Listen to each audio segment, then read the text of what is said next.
एक बार का जिक्र है, किसी दूर दराज इलाके में गहरे झुप जंगल के बिल्कुल किनारे एक छोटा सा गांव होता था। गांव के लोग कम थे, पर प्यार और सुकून से भरा हुआ था। इस गांव में आरव नाम का एक आदमी रहता था, 28 साल का, शांत मिजाज का और नेचर से गहरा प्यार करने वाला।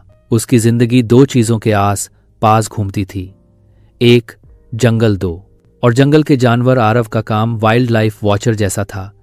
वो जंगल का वक्त सर्वे करता, जानवरों की सेहत चेक करता और कभी कोई मुसीबत होती तो रेस्क्यू भी करता। लेकिन आरव के दिल में एक बात हमेशा घूमती रहती थी, इंसान हर प्रॉब्लम सॉल्व कर सकता है, नेचर भी हम पर डिपेंड करती है। उसने कभी यह नहीं सोचा था कि एक दिन जंगल उसे कुछ ऐसा दिखाएगा जो उसकी पूरी सोच हिला डालेगा। एक सुबह आरव अपना यूजुअल सर्वे करने जंगल के किनारे पहुंचता है। हवा हल्की सी ठंडी थी और पत्तों का हल्का सा खड़खड़ जंगल में एक अजीब सी खामोशी पैदा कर रहा था। तभी थप थप थप थप थप कहीं दूर से तेज तेज कदमों की आवाज आती है। आरव रुक जाता है। फिर एक और आवाज, मी मी, बिल्कुल हल्के, दर्द भरे रोते हुए टोन में। आरव के कान तेज हो जाते हैं। यह तो किसी छोटे हिरण का बच्चा लग रहा है। वो धीरे धीरे बुशेस की तरफ बढ़ता है और फिर आंखों को यकीन नहीं होता। उसके सामने एक कंगारू खड़ा था, पर यह कोई आम कंगारू नहीं था। इसके पाउच में एक जख्मी हिरण का बच्चा था, छोटा सा, कांप रहा था।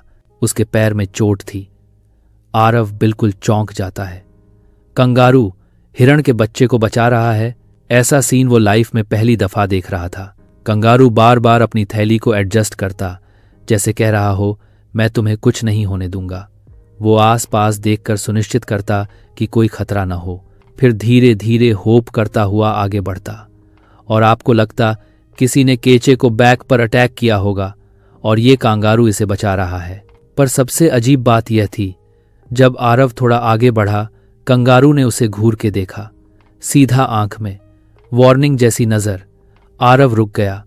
उसकी आंखों में था, मत आना, यह मेरा काम है। आरव के दिल में कंफ्यूजन था। वो हेल्प करना चाहता था। मुख्य वन्यजीव अधिकारी हूं, घायल जानवर का इलाज करना मेरा काम है। मैं इस हिरण को बचाव केंद्र ले जा सकता हूं, ज्यादा अच्छा ट्रीटमेंट मिलेगा। पर कंगारू जैसे कह रहा हो, इंसान हर चीज नहीं संभाल सकता, कुछ जिम्मेदारियां फितरत की होती हैं। आरव एक लम्हे को रुककर स्थिति को देखता है। कंगारू पाउच में बच्चे को संभाल के लीप टू लीप चलता जा रहा था।